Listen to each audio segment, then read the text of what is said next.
breathe in, breathe out.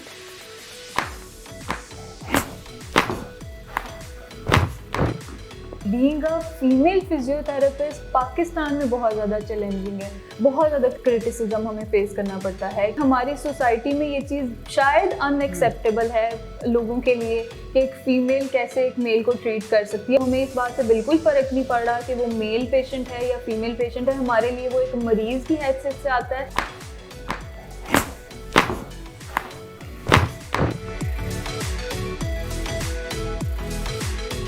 अस्सलाम वालेकुम, मैं हूं रेहान हैदर और आप देख रहे हैं डबल एम न्यूज़ हब। नाज़रीन, मेरे साथ फिजियोथेरेपिस्ट और certified chiropractor miss doctor Mehreen Mazhar साहिबा मौजूद हैं, जो कि सोशल मीडिया पर वायरल हैं। ये लोगों के कड़ाके निकालती हैं। काफ़ी ज़्यादा वीडियोज़ जो हैं वो टिकटॉक पर वायरल रहती हैं।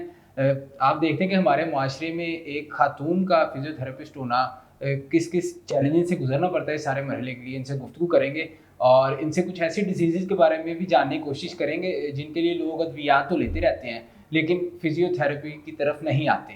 इनसे गुफ्तगू करते हैं। अस्सलाम वालेकुम। वालेकुम अस्सलाम। मिस कैसी हैं? अल्हम्दुलिल्लाह। सबसे पहले तो ये बताइएगा कि एज अ फीमेल कितना चैलेंजिंग होता है पेशेंट्स को डील करना, और कुछ लोग नेगेटिव कमेंट्स भी करते हैं, मैंने देखा। ऐसा ही है बिल्कुल। Being a female physiotherapist Pakistan में बहुत ज़्यादा चैलेंजिंग है। अगर हम बाहर कंट्रीज़ में बात करें तो इस तरह नहीं होता, अब्रॉड में बात कर लें इस तरह से नहीं होता, लेकिन यहाँ पे बहुत ज़्यादा इस तरह से बहुत ज़्यादा क्रिटिसिज्म हमें फेस करना पड़ता है कि हम एक फ़ीमेल हो के एक मेल को कैसे ट्रीट कर रहे हैं, हम मैनुअली तौर पे उन्हें किस तरह से डील कर रहे हैं। तो ऑब्वियसली क्योंकि हमारी सोसाइटी में ये चीज़ शायद अनएक्सेप्टेबल है लोगों के लिए कि एक फ़ीमेल कैसे एक मेल को ट्रीट कर सकती है। ऑल्दो अगर हम देखें हमारे बहुत सारे ऐसे प्रोफेशंस हैं जिसमें मेल डॉक्टर्स फीमेल डॉक्टर्स को ट्रीट कर रहे होते हैं, लेकिन जहाँ बात आ जाती है फिजियोथेरेपिस्ट की, वहाँ पे बहुत ज़्यादा लोगों को इशू होता है कि क्यों एक फीमेल फिजियोथेरेपिस्ट मेल पेशेंट्स को डील कर रही है। हालांकि बहुत सारी ऐसी डिजीज़ेज होती हैं जिनका को डील करना हमारे लिए बहुत ज़्यादा इम्पॉर्टेंट होता है। तो ये एक बहुत ही डिलेमा कह लें हमारी सोसाइटी का कि लोग एक्सेप्ट नहीं करते इस बात को, और वाकई बहुत ज़्यादा क्रिटिसिज्म हम कैसे फेस करती हैं ये सारा क्रिटिसिज्म? It's too tough. एक फीमेल हो के वाकई फेस करना बहुत ज़्यादा मुश्किल हो जाता है, लेकिन हम ये नहीं सोचते कि कोई सामने आ रहा है तो वो मेल है या फीमेल है।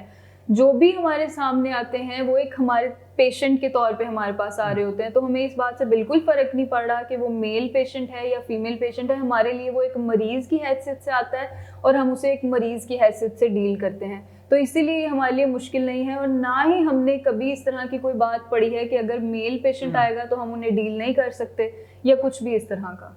तो बताइएगा कब से प्रैक्टिस कर रही हैं? मुझे ऑलमोस्ट 4 years हो गए हैं प्रैक्टिस करते हुए इस फील्ड में। ठीक है। अच्छा, देखा जाता है कि बहुत सी ऐसी डिजीज़ हैं कि जिनकी पेशेंट अद्वियात लेते रहते हैं लेकिन फिजियोथेरेपिस्ट का रुख नहीं करते। बिल्कुल ऐसे ही है। जैसे शियाटिका पेन, बिल्कुल ऐसे ही है। फिजियोथेरेपी से रिलीफ आ सकता है इस बीमारी में? मैं आपको बताऊं कि first line of treatment sciatica का, या जिसको सायाटिका भी बोलते हैं, मोहरों में नस का दब जाना, उसका है ही फिजियोथेरेपी। लेकिन लोगों के अंदर इतनी अवेयरनेस नहीं है, उन्हें इस चीज़ का आइडिया नहीं है कि उन्होंने किस डॉक्टर के पास जाना है। नॉर्मली ऐसे ही होता है ना कि अगर मुझे कहीं दर्द निकली है तो मैं किसी भी डॉक्टर के पास, एक जनरल फिजिशियन के पास चली जाऊंगी, मुझे मेडिसिन प्रिस्क्राइब कर देगा, बात खत्म। लेकिन दवाइयाँ इसका इलाज नहीं है। दवाइयाँ खाते रहेंगे आधा घंटा घंटा, जितना टाइम के लिए मेडिसिन का इफेक्ट है उतना सुकून मिलेगा आपको, लेकिन जो रूट कॉज है, जो मसला आ रहा है वहाँ पे, वो कभी भी आपका मेडिसिन से सॉल्व नहीं होगा। वो कभी ना कभी आपको ज़रूर दोबारा से तंग करना शुरू कर देता है। तो इसीलिए कोशिश ये करनी चाहिए कि 1 या 2 लोगों के साथ कंसल्ट करें, किसी फिजियोथेरेपिस्ट से कंसल्ट करें। शियाटिका के जो केसेस हैं वो 100% फिजियोथेरेपी और कायरोप्रैक्टिक एडजस्टमेंट से ठीक हो जाते हैं, और सर्जरी की तरफ भी नहीं जाना पड़ता पेशेंट्स को। आजकल चूँकि मोबाइल बहुत ज़्यादा यूज़ किया जाता है और नॉर्मली हम देखते हैं कि सोशल मीडिया यूज़ करते हुए लोग लेटे होते हैं, बेड पे यूज़ कर रहे होते हैं, जिससे गर्दन में भी पेन निकल आता है। ऐसा ही है, बिल्कुल ऐसा ही है।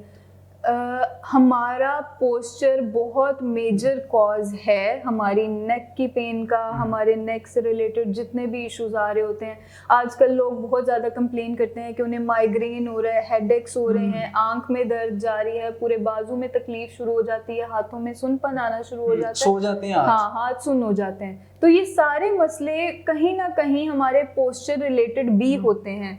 हमारी गर्दन के इर्द गिर्द कुछ पट्टे लगे हुए होते हैं, अगर वो स्टिफनेस की तरफ जाना शुरू हो जाए, वो टाइट हो जाए, या हमारा पोस्चर बहुत ज़्यादा ख़राब हो जाए, तो इसकी वजह से ये सारे मसले रीअकर कर सकते हैं, आ सकते हैं। और दूसरा, हमारे बाज़ दफ़ा इस तरह होता है कि अगर लॉन्ग टर्म इसका ट्रीटमेंट ना हो, हमारा पोस्चर ठीक ही नहीं हो रहा, 8-8 घंटे हम लैपटॉप के साथ बैठ के काम कर रहे हैं, फ़ोन का ओवर यूजेज कर रहे हैं, तो हमारे गर्दन के मोहरों में भी नर्व कंप्रेशन आना शुरू हो जाता है, नस दबना शुरू हो जाती है, जिसकी वजह से पूरे बाजू में तकलीफ आना, हाथ का सुन्न हो जाना, तो ये सारे मसले शुरू हो जाते हैं। और फिर वही वाली चीज़, दोबारा से जाएंगे किसी फिजिशियन के पास, वो मेडिसिन प्रिस्क्राइब करेगा, और जो कि मेडिसिन ट्रीटमेंट नहीं है। मैंने वो तो पेन किलर्स लिख के दे देते हैं। बिल्कुल ऐसा ही है। मेडिसिन मैंने माइग्रेन के केसेस के लिए, वर्टाइगो के केसेस के लिए बहुत से लोगों को 5-10 सालों से दवाइयाँ खाते देखा है, और वो यही कहते हैं कोई बात नहीं, माइग्रेन होता है, सर दर्द होती है, तो हम दवाई खा लेते हैं, हफ्ता चलो फिर भी सुकून का गुजर जाता है। लेकिन मेडिसिन के और भी बहुत सारे साइड इफ़ेक्ट्स हैं, उनको देखना बहुत ज़्यादा ज़रूरी है। हमारी किडनीज बहुत ज़्यादा इफेक्ट होती हैं, स्टमक पे बहुत ज़्यादा बुरे असर होते हैं प्रोलॉन्ग अगर आप मेडिसिन खाते रहते हैं।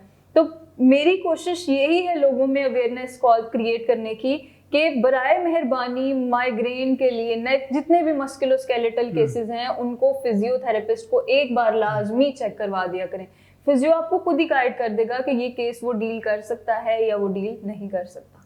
तो ये जो पोस्चर खराब हो जाता है, आमतौर पे 3 में से 2 बंदों का तो होएगा। बिल्कुल ऐसे ही है। इसको कैसे सुधारा जा सकता है, मतलब किस तरह से क्या प्रैक्टिस की जाए कि बंदे का पोस्चर ठीक रहे? अगर हम अपने लाइफस्टाइल को थोड़ा सा मॉडिफाई कर देना, तो हम अपने पोस्चर पे वर्क कर सकते हैं, पोस्चर हमारा ठीक हो सकता है। नॉर्मली जो हमारे रिसर्चेज हैं वो ये कहती हैं कि एक नॉर्मल ह्यूमन बीइंग जिसको पेन्स नहीं है, जैसे फर्ज कर लें अगर मुझे बॉडी में एक्स नहीं है, दर्द नहीं है, मैं एक ही पोजीशन में 7 to 8 मिनट्स के लिए बैठूंगी, तो मेरे बॉडी के जो मसल्स है वो स्टिफनेस की तरफ जाना शुरू हो जाएंगे। और हम आजकल क्या कर रहे हैं, हम बैठे हैं तो हमें पता ही नहीं है कितने घंटे हो गए हैं बैठे हुए। तो प्रोलॉन्ग सिटिंग बहुत ज़्यादा अवॉइड करने की ज़रूरत है, ज़्यादा झुक के नहीं बैठना, ट्राई करें कि सपोर्ट ले के बैठें। और वो लोग जो लैपटॉप के साथ ज़्यादा काम कर रहे होते हैं, ऑब्वियसली सॉफ्टवेयर इंजीनियर्स या IT के लोग, उनको 8-8, 9-9 घंटे बैठना पड़ता है, सबसे ज़्यादा नेक पेन्स के साथ वही लोग आ रहे होते हैं। तो उनको चाहिए कि वो हर 10 से 15 मिनट के बाद अपनी पोजीशन को थोड़ा सा चेंज कर लिया करें, ताकि इस तरह के मसले ज़्यादा लंबे ना फिर चले जाएं। यानी कि उनको चाहिए कि पोजीशन चेंज करते रहें, अपने लाइफस्टाइल को थोड़ा सा मॉडिफाई करें, वॉक को रखें, activity is very important, exercises को शामिल करें, कुछ स्ट्रेचेस होते हैं नेक के लिए, बैक के लिए, वो लाजमी किया करें रेगुलरली, ताकि पोस्चर आपका बेहतर रहे और मसल्स की स्ट्रेंथ भी अच्छी रहे। लास्ट पे डॉक्टर साहब ये बता दीजिएगा कि फिजियोथेरेपी से तो लोग वाकिफ हैं, जानते हैं, ये कायरोप्रैक्टिक ये एक नई टर्म लोगों के लिए होगी, सुनने के लिए भी नया है, क्या है? कायरोप्रैक्टिक एडजस्टमेंट्स, यहाँ पे हम ये कह सकते हैं कि फिजियोथेरेपी का एक पार्ट है जिसमें हम high velocity thrust manipulation use करते हैं, मतलब जोर लगा के बॉडी की अलाइनमेंट कर रहे होते हैं। नॉर्मली कायरोप्रैक्टिक एडजस्टमेंट्स या कायरोप्रैक्टर्स एक डिफरेंट फील्ड होती है अब्रॉड में या बाकी कंट्रीज में। पाकिस्तान में ऐसा कायरोप्रैक्टर्स होते नहीं हैं, यहाँ पे कोई फील्ड नहीं है, स्पेसिफिकली कोई प्रोफेशन नहीं है।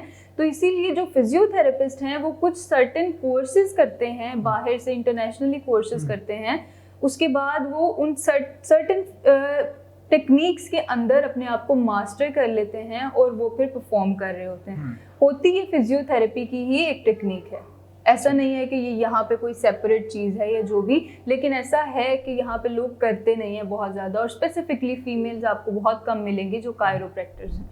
बहुत शुक्रिया आपके कीमती टाइम के लिए जी। तो नाज़रीन, आपने तमाम गुफ्तगू जानी, डॉक्टर साहिबा का नंबर भी स्क्रीन पर मौजूद है, आप रब्ता कर सकते हैं। और अगर आपको भी कुछ ऐसी प्रॉब्लम है जो फिजियोथेरेपी से रिलेटेड है तो आप डेफिनेटली कॉन्टेक्ट करें और यकीनन आप शिफा याब होंगे।